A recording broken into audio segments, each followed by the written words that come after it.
Okay, so let's jump in.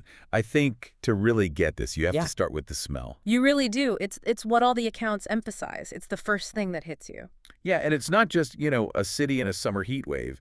It's the smell of decay. It's a Wow. modern city that's been thrown back into the medieval ages. That's the perfect word for it. Medieval. You have the heat, the lack of sanitation, so raw sewage is just baking on the asphalt. Ugh. And underneath that, the accounts mention this sickly, sweet, coppery smell. Blood and death. Drifting from the epicenters of the battle, it's a complete sensory assault, and it's important we ground the listener there because we usually focus on the big, flashy magic. The pyrotechnics. Exactly. The dragons, the titans. But the morning after, for the people on the ground, it's horrifying. It's visceral. Exactly. Welcome back, everyone, to the deep dive. And today, we're not looking at a victory lap. We're looking at the consequences, the bill coming due. We're digging into the first 16 chapters of the accounts from 12 months, which covers that period from July right through to Halloween. It's a period that a lot of broader histories just kind of gloss over. But if you were living in Chicago then, it was your entire world. And the source material we're working from is fascinating. It's such a tonal shift. We have Harry Dresden's journals, we have observer reports on Laura Wraith, intelligence briefings. And the thread connecting it all isn't adventure. It's trauma. It's pure, unadulterated trauma and survival. Which is our mission today, right? To really unpack how Harry Dresden is surviving what he personally calls his year of hell. And, surviving might even be too generous a word at the start. I think so, too. He's just existing. His to-do list is insane. It's like, Right. marry a vampire you hate, stop a war with an entire nation of super dwarves, train a new apprentice who's a mess. While also fighting a ghoul insurgency in your own city and, somehow trying to heal your own shattered mind. Right. It's an impossible checklist. All while Chicago is actively trying to kill you with things like heat stroke and dysentery. Let's start there. The city itself. The battle is over, but the city is broken. And it's important to understand why it's broken. This isn't just a blackout. No, not at all. So the weapon that was used, the Eye of Valor, it was basically a magical electromagnetic pulse, an EMP. So it didn't just, trip a breaker at the power station. It fried everything. It completely destroyed anything with a microchip. Anything more complex than a basic light bulb was turned to slag. Wow. So in a place like Chicago, that means... No water treatment, no refrigeration, no air conditioning, no hospitals, no phones, nothing. Chicago in July without AC isn't just hot, it's a death trap, a swamp. And the official story for all this, Yeah. this is what gets me. The government can't exactly go on the news and say a Titan did it. Of course not. So they do what they always do. They spin it. It's a complex terrorist attack. That's the line. Some kind of new biological or chemical weapon. Exactly. They have the National Guard setting up a hard perimeter. Chicago is a quarantine zone. But the people inside, they know. They saw it. Right. Your government is telling you it was terrorists with a bomb, but you watched your neighbor get stepped on by a 20-story giant. It creates this intense cognitive dissonance where you can't trust anything. Nobody knows what's real. And in that vacuum, predators thrive. Which brings us to the ghouls. And the sources use that word in two different ways, which I think is very telling. Yes, you've got your literal supernatural ghouls, right? The Yes. monsters picking through the rubble for bodies. The scavengers, yeah. But they also use the word to describe the human looters, the people who've just abandoned the social contract. It's survival of the fittest, and the line between man and monster gets really, really thin when the lights go out for good. It sure does. And right in the heart of this nightmare, you have Harry Dresden barricaded in his fortress, the castle. I really want to focus on his daily routine here because this isn't the hero training for the next fight. No, it's penance. That's the only word for it. Yeah, he's waking up at 3:30 in the morning, every single morning. And he's not just waking up. The first thing he does is scream into his pillow so he doesn't wake up all the refugees living in the building with him. He's grieving Karen Murphy, and the journals describe it as a literal, physical hole in his chest.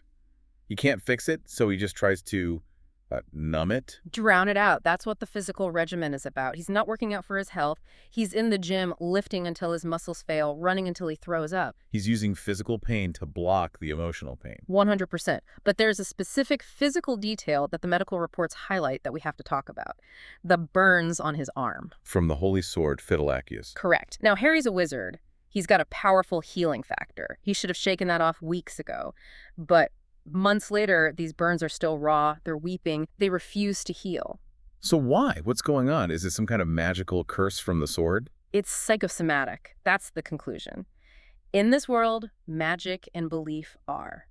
They're tied together. That sword burns evil. And Harry, on a deep, fundamental level, believes he is responsible for Murphy's death. He believes he's evil. Yes. So his own body is refusing to heal the wound because his subconscious believes he deserves the punishment. Yeah. He is literally keeping his own wounds open. That is just incredibly dark. And yet he's not just sitting there wallowing. The castle is full of people. It is. Yeah. That's the contradiction of Harry Dresden, isn't it? He's running a shelter. He's got the Knights of the Bean, all the minor talents from Chicago. He's got families with sick kids because the stone walls keep the building cool. And he has Will Borden, the werewolf alpha, acting as his, what did they call him? His castellan. Yeah, his logistics guy, basically, running the day-to-day. So even when Harry himself is completely falling apart, his default mode is to shield other people. He can't save himself, so he just saves everyone else. Which leads us directly to the inciting incident for this whole 12-month period, the engagement. As if he didn't have enough on his plate. Right. Mab, the Queen of Air and Darkness, decides now is the absolute perfect time to arrange a marriage. It's pure politics. Cold, hard calculus. Mab does not care about Harry Dresden's feelings at all. No, she needs an alliance. The supernatural world is unstable after the Titan attack, so she needs to lock down a treaty with the White Court vampires. And the fastest way to do that is a marriage. Her knight, Harry, to their ruler, Lara Wraith. It's a classic medieval political marriage. With a very strict timeline. 1 year, 12 months to the day. And in the meantime, they have to put on a show. Mab demands 3 formal public dates. They have to show the flag, as she puts it. It's all theater. It's a performance for the other supernatural powers. She's putting a giant hands-off sign on this new alliance, projecting strength so predators don't start circling. But what actually happens on these dates, that's where we see what's really going on. Let's break down date number 1, coffee at McAnally's pub. You expect some serious drama here. Oh, for sure. Harry despises vampires. Lara is a predator who has tried to kill him before. You're waiting for the fight, the seduction attempt, something. None of that. You get a logistics meeting. It's kind of brilliant in a weird way. Harry shuffles in looking like death warmed over. He's a mess. Lara is, of course, flawless. But he doesn't try to posture or fight her. He hands her a list. Shopping list. For his refugees, he asks for insulin, antibiotics, clean beds. He turns the day into a supply run. And she agrees to it, which tells you so much about Lara Wraith. It really does. She's a monster, yes, we know that. She literally feeds on human life force. But she's also incredibly pragmatic. She's rational. She knows a broken winter night is useless to her as an ally. Exactly. So she says yes. She says, I want to help you. Now, is it altruism? Of course not. It's a transaction. But it's still help. It is. She's the only one at this point who's offering him any kind of material support. And I think there's a flicker of respect there. She sees the state he's in and makes a calculated decision to prop him up. Which brings us to date number 2. And this one is, it's less about logistics and more about tragedy. The trip to Demon Reach. The supernatural super prison out on Lake Michigan. Yeah. But first, the boat. I thought this detail was so telling. They take his boat, the water beetle. Which is usually a piece of junk, right? It breaks down constantly. But not this time. It's been completely restored. It's pristine. And we find out Molly Carpenter, the Winter Lady, did it secretly. It's this quiet, heartbreaking gesture. Molly can't fix his grief. She can't fix the city.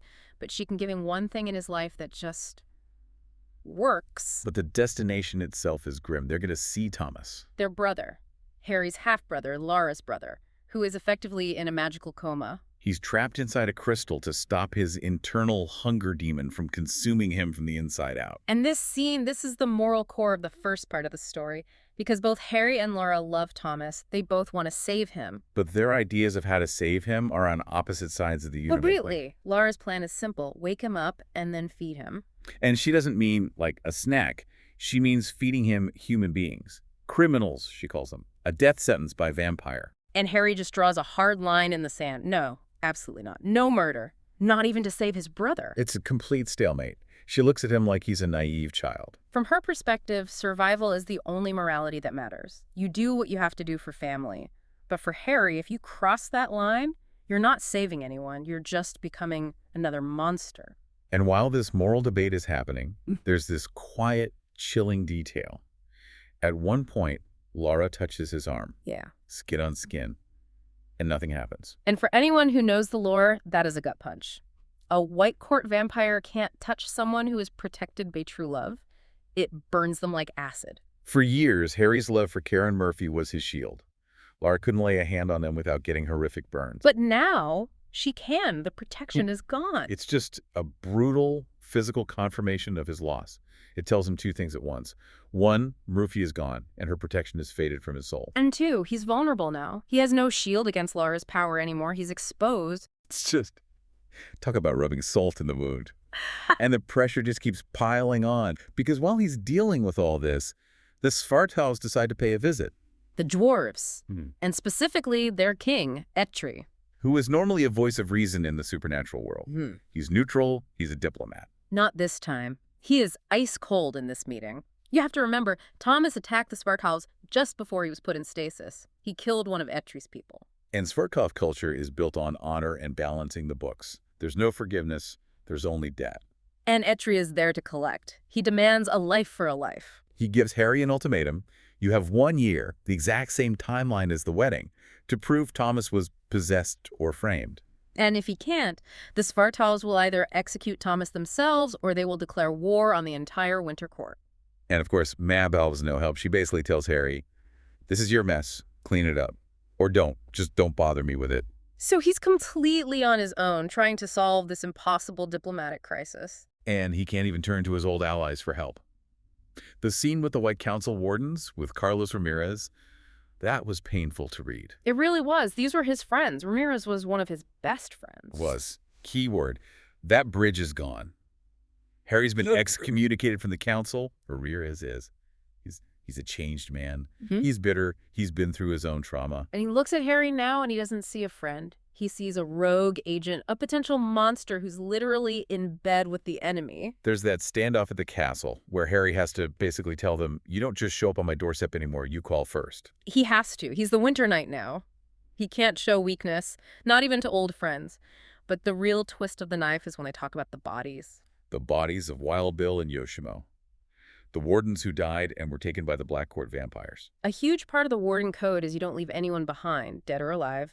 But the council is refusing to sanction a mission to recover them. Which is a massive betrayal. And Harry won't stand for it. He's not going to let his friends be turned into undead puppets. It just cements his isolation. All the institutions he ever trusted are failing him. So what does he do?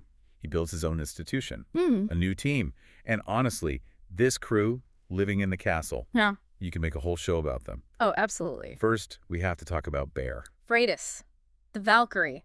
7 feet tall, cheerful, and terrifying. Hired by Lara Wraith, of all people, to be Harry's bodyguard and trainer. And she's ancient. Like, she casually mentions being around for the crucifixion, but she has this weirdly wholesome, violent energy. And the gun. We have to describe the gun, the 4-bore rifle. It's not really a rifle. It's an anti-tank weapon from the 1800s. An elephant gun on steroids. The bullet is the size of a soda can. It's just, it's completely absurd and I love it. But she's more than just muscle for hire. Oh yeah, she's the one forcing him to actually take care of himself. She's teaching him this ancient Spartan martial art, pancration. But it's really about getting him to eat, to connect with his body again. She calls him on his self-pity. She's like a violent physical therapist. She's an anchor. And then you have the new apprentice, Fitz. A street kid, basically. Scared, skinny, and with a ton of raw magical talent he can't control. And it seems crazy for Harry to take on a student right now, but I think he sees a younger version of himself in Fitz, the scared orphan with too much power. The training scenes are so interesting. He's teaching him force magic, Forza, but the real lesson has nothing to do with physics. No, it's all about emotion.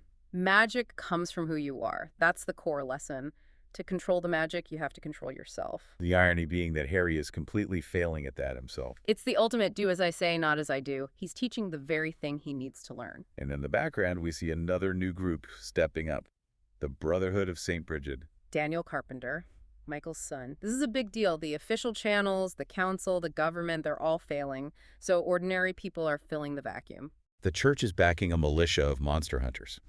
They're not waiting for a wizard to save the day anymore. They're arming themselves. It shows a huge shift in the world. A shift they desperately need because Chicago has a serious ghoul problem. And it's escalating into a war. It's an insurgency. They're organized.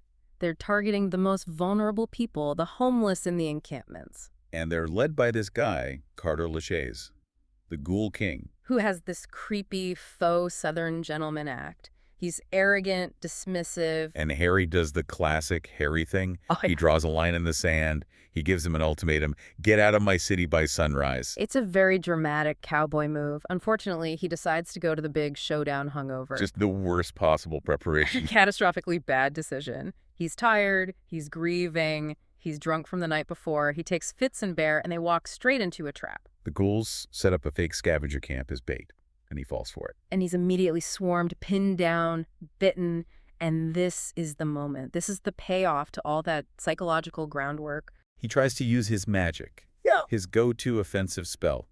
Fuego!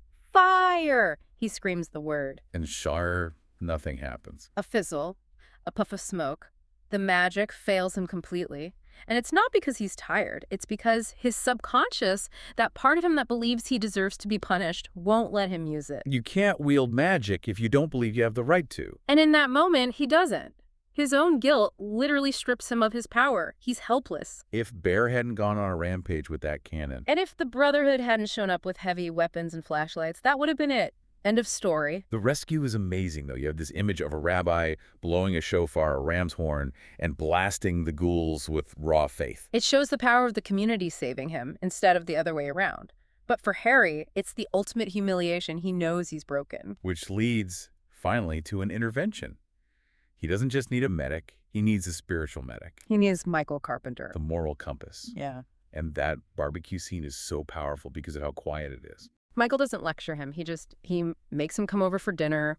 He hands him a burger, and he just listens. He creates a safe space. And Molly's there, too. And she does not mess around. She's the winter lady now. She's seen things. And she just cuts right to the heart of it. She tells him flat out, you are sabotaging yourself because you feel guilty about Murphy. She names the demon. And that seems to be a turning point because it leads us to Halloween. And for the first time, a moment of light. Normalcy. He takes his daughter, Maggie, trick-or-treating. She's dressed as Princess Leia, and their giant dog mouse is R2-D2. It's beautiful. It's this tiny island of peace in an ocean of chaos. And it reminds him what he's actually fighting for. It's not about grand treaties or supernatural politics. It's about his kid being able to have a normal childhood. Exactly. It grounds everything. But Halloween isn't over. He has date number 3, the big white court party. And the costumes. We have to mention the costumes. Oh, they're perfect. He goes as Gandalf. She goes as Galadriel. It's such a power move. They're presenting themselves to the world as this ancient, powerful, united front. A supernatural power couple. But the party itself is a Shark Tank. It's a snake pit. All the other vampires are trying to get to Harry, trying to seduce him to undermine Laura's authority. But for the first time, he and Laura actually work as a team. They navigated together. You see the first glimmer of a functional partnership. It almost feels like maybe they can actually pull this off. Maybe they can survive the year. And right on that thought, the cliffhanger drops. Dracul arrives. Not Dracula, not the famous son. The father, the original, an ancient capital evil on the same power level as Mob herself, the one who started the Black Court and who was holding the bodies of Harry's friends. And he just strolls into the party. So let's sum up. We're through October. Where are we? Harry's survived. Barely. But his magic is broken and unreliable. His mind is fragile. He has the Svartalf death sentence hanging over his brother's head. The wedding is still ticking down like a time bomb.